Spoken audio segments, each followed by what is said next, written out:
নমস্কাৰ সানি technology YouTube চেনেলৰ দৰ্শকসকলক মই সানি আপোনালোক সকলোকে পুনৰবাৰ স্বাগতম জনাইছো। ৰাতিপুৱাৰ কেইবাটাও গুৰুত্বপূৰ্ণ খবৰ আপোনালোকৰ বাবে যুগুতোৱা হৈছে।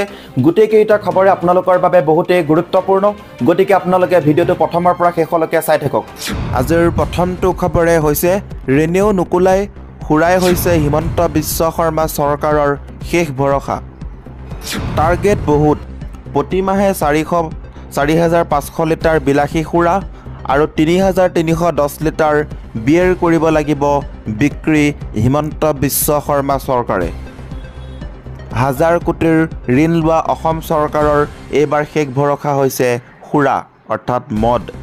শেহতীয়াকৈ অসমত অভাৱনীয় হাৰত হ্ৰাস পাইছে সুৰাৰ বিক্ৰীৰ পৰিমাণ। আপুনি আচৰিত হ'লেও এয়া বাস্তৱ যে অসমত 50% মদৰ বিক্ৰী হ্ৰাস পাইছে। মদৰ বিক্ৰী হ্ৰাস হোৱাত ৰাজধানী দিছপুৰত লাগিছে হাহাকাৰ, যাৰ পৰিপ্ৰেক্ষিতত এবাৰ দিছপুৰে সুৰা ব্যৱসায়ীসকলক বান্ধি দিছে সুৰা বিক্ৰীৰ টাৰ্গেট।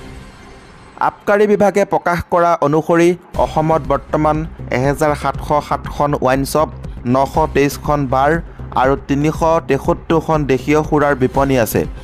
তদুপৰি আবকাৰী বিভাগে নতুনকৈ 26খন জিলাত 203খন সুৰাৰ বিপণীৰ অনুজ্ঞাপত্ৰ প্ৰদানৰ প্ৰক্ৰিয়া অব্যাহত ৰাখিছে।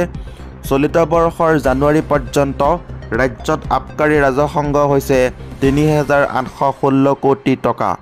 কিন্তু ঋণৰ দ্বাৰা ৰাজ্য চলোৱা হিমন্ত বিশ্ব শৰ্মা চৰকাৰে আবকাৰী ৰাজহ বৃদ্ধিৰ উদ্দেশ্যে 8 মাহত দুবাৰকৈ সুৰাৰ দাম বৃদ্ধি কৰে আৰু আবকাৰী ৰাজহ 4,500 কোটি সংগ্ৰহৰ লক্ষ্য বান্ধি লয়। তথ্য অনুসৰি আবকাৰী বিভাগে গুৱাহাটীৰ প্ৰতিখন ৱাইন শ্বপক প্ৰতিমাহে 4,500 টকাৰ বিলাতী সুৰা আৰু 3,310 লিটাৰ বিয়েৰ বিক্ৰীৰ টাৰ্গেট বান্ধি দিছে। এই কাণ্ডত সুৰা ব্যৱসায়ীসকল বিবোধিত পৰিছে আৰু সচেতন লোকে প্ৰশ্ন কৰিছে যে এইবাৰ জোৰ জবৰদস্তি সুৰাপাইক অধিক সুৰা ক্ৰয় কৰিবলৈ হেঁচা প্ৰদান কৰা হ'ব নেকি?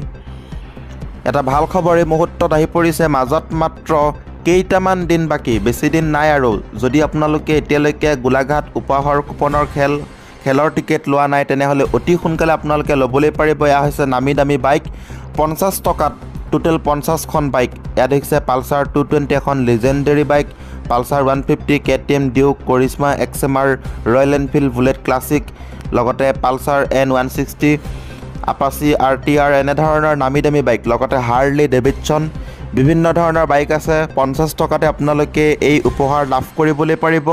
যদি এতিয়ালৈকে আপোনালোকে টিকট সংগ্ৰহ কৰা নাই তেনেহ'লে কেনেদৰে টিকট সংগ্ৰহ কৰিবলৈ পাৰিব? এয়া আপোনালোকে দেখিব পাৰিছে ৰয়েল এনফিল্ড বুলেট, এনেধৰণৰ নামী দামী বাইক। স্ক্ৰীণত যোনটো ফোন নম্বৰ দিয়া হৈছে সেই ফোন নম্বৰটোত আপোনালোকে হোৱাটছআপত আপোনালোকৰ নাম আৰু আপোনালোকৰ জিলাখনৰ নাম অৰ্থাৎ ডিষ্ট্ৰিক্টৰ নাম হোৱাটছআপত লিখি দিব। এই যোনটো স্ক্ৰীণত ফোন নম্বৰ দিয়া হৈছে তাৰ পিছতে হোৱাটছআপৰ প্ৰফাইল পিকচাৰতে অৰ্থাৎ প্ৰফাইল ফটো যি থাকে সেই প্ৰফাইল ফটোত এখন স্কেনাৰ লগোৱা আছে। সেই স্কেনাৰখনত আপোনালোকে পে'মেণ্টটো কৰি স্ক্ৰীনশ্বট দিয়াৰ লগালগ আপোনালোকে টিকট পাই যাব। লগতে যদি আপোনালোকে এখন বুক লয় তেনেহ'লে এটা টিকেট সম্পূৰ্ণ ফ্ৰী, বিনামূলীয়া। গতিকে অতি সোনকালে আপোনালোকে হোৱাটছআপত মেছেজ দি টিকট সংগ্ৰহ কৰক, যিহেতু হাতত মাত্ৰ কেইটামান দিন বাকী। আজি 12 তাৰিখ হ'লেই 19 তাৰিখে খেলখন খেলোৱা হ'ব। আহি থকা 19 তাৰিখে খেলখন হ'ব, গতিকে অতি সোনকালে আপোনালোকে টিকট সংগ্ৰহ কৰক। 2 নম্বৰৰ খবৰটি হৈছে তৃতীয় পৰ্যায়ত 20খন আসন হেৰুৱাৰ সম্ভাৱনা বিজেপিৰ। এই মুহূৰ্তত আহি পৰিছে এটা পলিটিকেল বিগ ব্ৰেকিং নিউজ। তৃতীয় পৰ্যায়ৰ ভোটগ্ৰহণৰ পিছত বেছিকৈ হতাশ হৈছে নৰেন্দ্ৰ মোদী। এতিয়ালৈকে 3টা পৰ্যায়ৰ লোকসভা নিৰ্বাচনৰ ভোটগ্ৰহণ হৈ গ'ল। এই 3টা পৰ্যায়ৰ ভোটগ্ৰহণৰ পাছত দেশৰ ৰাজনৈতিক দৃশ্যপটৰ ৰেহৰূপ কেনে? নিৰ্বাচন ঘোষণাৰ এমাহ কি দুমাহ আগলৈকে বিজেপি অতি উৎফুল্লিত হৈ আছিলে, কিন্তু ইণ্ডিয়া এলায়েন্সৰ অৱস্থা আছিল থৰক-বৰক। সেই সময়ত চাৰিওফালে ED CBIৰ প্ৰবল দৌৰাত্ম্য, কংগ্ৰেছৰ পৰা পদত্যাগৰ ধুম। বিজেপিয়ে শ্লোগান দিছিল এইবাৰ 400 পাৰ। সকলোৱে ভাবিয়ে লৈছিল যে বিজেপিয়ে চৰকাৰ কৰাটো প্ৰায় নিশ্চিত। অসমতো আমি ভাবিছিলোঁ এইবাৰনো কি নিৰ্বাচন হ'ব, বিৰোধীয়ে এখন কি দুখন আসন পাব, তাৰ নাই সন্দেহ। নিৰ্বাচনৰ দিন ঘোষণা হ'ল।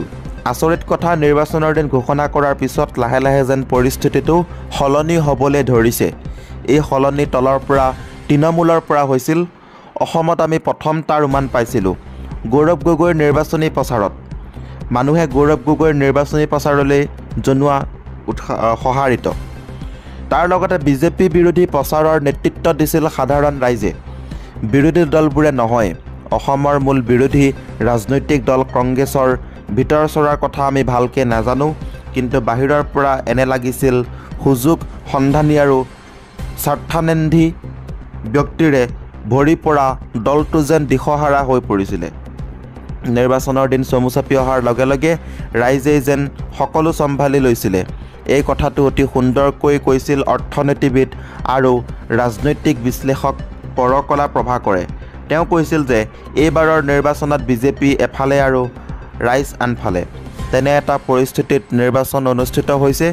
ইতিমধ্যে তাৰ 3টা পৰ্যায় পাৰ হৈ গ'ল। প্ৰথম পৰ্যায়ৰ পিছত মই এটা পৰ্যালোচনা আগবঢ়াইছিলোঁ। এতিয়া দ্বিতীয় আৰু তৃতীয় পৰ্যায়ৰ ভোটগ্ৰহণ হৈ যোৱাৰ পিছত আমি কি দেখিছোঁ? প্ৰথম পৰ্যায়ৰ নিৰ্বাচনত ইণ্ডিয়া জোট সন্তোষজনক অৱস্থাত আছিল, কিয়নো সেইদিনাই সমগ্ৰ তামিলনাডু আৰু কৰ্ণাটকৰ কেইবাটাও সমষ্টিত নিৰ্বাচন অনুষ্ঠিত হৈছিলে। তামিলনাডুত এনেও NDA ভাল নকৰে, সেইটো সকলোৱে জানে, কিন্তু এইবাৰ কৰ্ণাটকৰ পৰিস্থিতিও বিজেপিৰ অনুকূল নহয়, কিয়নো মাত্ৰ এবছৰ আগতে তাত বিধানসভাৰ নিৰ্বাচনত কংগ্ৰেছ দল জয়ী হৈছিলে। গতিকে এইবাৰ কৰ্ণাটকতো কংগ্ৰেছে ভাল কৰাৰ কথা। আনহাতে 2019 চনৰ পিছত হোৱা বিধানসভাৰ নিৰ্বাচনৰ ফলাফলো বিজেপি বা NDAৰ অনুকূল নহয়। তাতোকৈ ডাঙৰ কথা আছিল প্ৰথম পৰ্যায়ৰ নিৰ্বাচনত বিজেপিৰ প্ৰাধান্য থকা অঞ্চলত ভোটদানৰ পৰিমাণ কম হোৱাটো। গতিকে প্ৰথম পৰ্যায়ৰ ভোটগ্ৰহণৰ পিছত ইণ্ডিয়া NDAতকৈ বেছি সন্তোষজনক অৱস্থাত আছিল। এতিয়া আহিল দ্বিতীয় পৰ্যায়ৰ ভোটগ্ৰহণৰ কথা। আগৰ 2019 নিৰ্বাচনত দ্বিতীয় পৰ্যায়ত বিজেপিয়ে 87খন আসনৰ ভিতৰত 62খন আসনেই পাইছিলে। এইবাৰ কোনোপধ্যেই বিজেপিয়ে তাৰ পুনৰাবৃত্তি কৰিব নোৱাৰে, কিয়নো এই দ্বিতীয় পৰ্যায়ত কেৰালাৰ সকলোবোৰ আসনতে নিৰ্বাচন অনুষ্ঠিত হৈছে। কেৰালাত বিজেপিয়ে এখনো আসন পোৱাৰ সম্ভাৱনা নাই।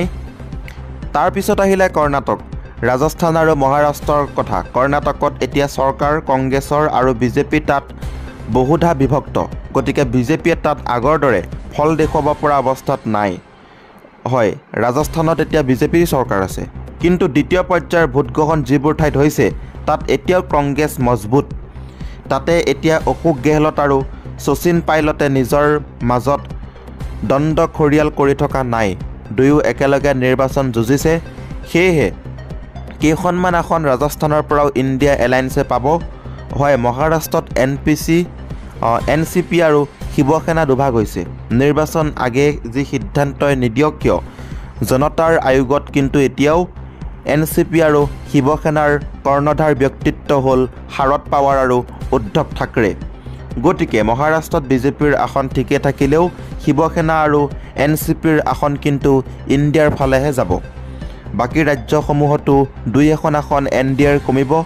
এই সকলো কথা চালি জাৰি চাই যোগেন্দ্ৰ যাদৱ আৰু অন্যান্য ৰাজনৈতিক বিশ্লেষকসকলে কৈছে যে প্ৰথম আৰু দ্বিতীয় পৰ্যায়ৰ ভোটগ্ৰহণ শেষ হোৱাৰ পিছত বিজেপিয়ে অতি কমেও 20খন আসন আগৰ তুলনাত কমকৈ পাব। ৰাজনৈতিক যিসকল বিশ্লেষক আছে সেইসকলে আইডিয়া কৰিছে যে বিজেপি আগতকৈ 20খনমান আসন কম পাব। আৰু এতিয়া আহিলে তৃতীয় পৰ্যায়ৰ ভোটগ্ৰহণৰ পিছৰ পৰিস্থিতিটো।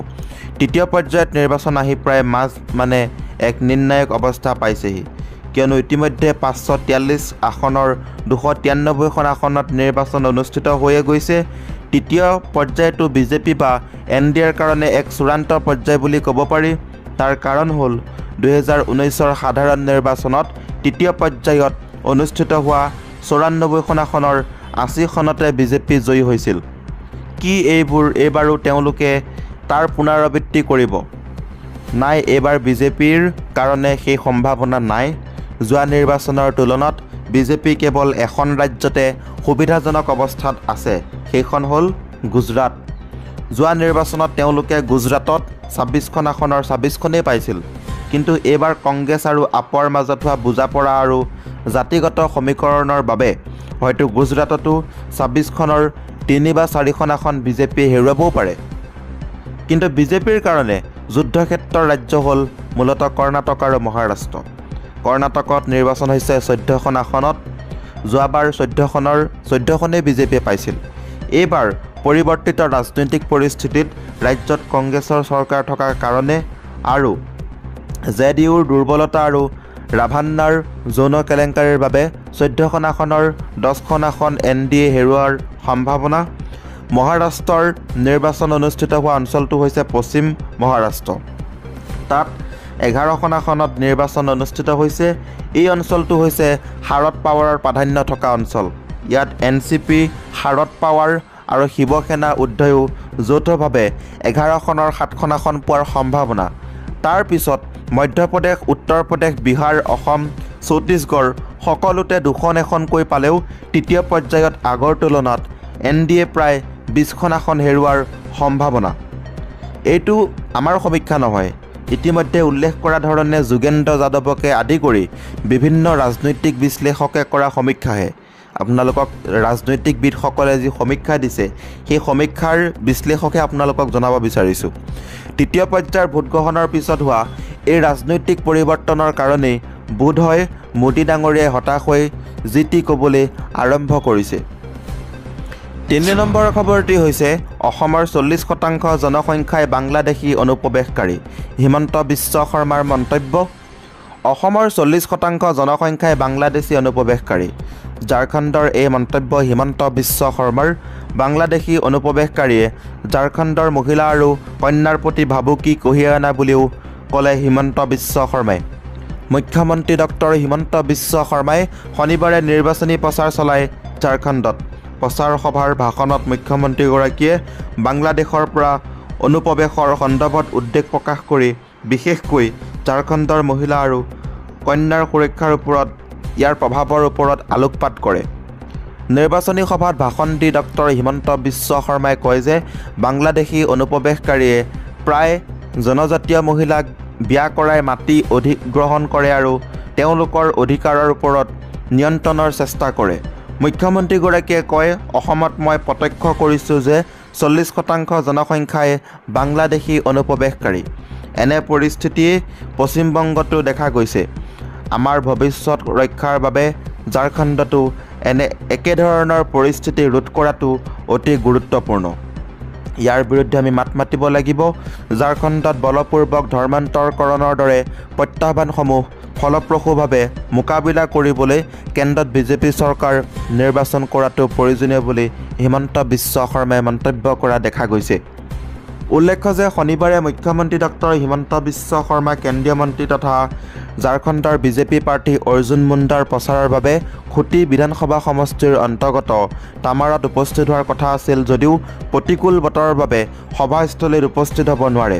পৰৱৰ্তী সময়ত মোবাইল ফোন যোগে সমবেত জনতাক সম্বোধন কৰে মুখ্যমন্ত্ৰী হিমন্ত বিশ্ব শৰ্মাই। JMM নেতৃত্বাধীন ঝাৰখণ্ড চৰকাৰক সমালোচনা কৰি ডক্টৰ হিমন্ত বিশ্ব শৰ্মাই কয়, ঝাৰখণ্ডত উদ্ধাৰ হোৱা নগদ ধনৰ পৰিমাণে প্ৰতিফলিত কৰে যে কিমান দুৰ্নীতি হৈছে। যেতিয়া এজন মন্ত্ৰীৰ ব্যক্তিগত সচিবৰ ঘৰুৱা সহায়কৰ পৰা 35 কোটি টকা উদ্ধাৰ কৰা হয়, তেতিয়া ইয়াৰ পৰাই দুৰ্নীতিৰ পৰিসৰৰ ইংগিত পোৱা যায়। এই দুৰ্নীতি উচ্ছেদ কৰাৰ স্বাৰ্থত বিজেপিক ভোট দিবলৈ আহ্বান জনাইছোঁ। আজিৰ এই ভিডিঅ'টোৰ মাধ্যমেৰে আপোনালোকক কেইবাটাও গুৰুত্বপূৰ্ণ খবৰ দিব চেষ্টা কৰিলোঁ। যদি আপোনালোকৰ খবৰকেইটা শুনি ভাল লাগিছে, লাইক শ্বেয়াৰ সকলোখিনি কৰি দিব। ধন্যবাদ।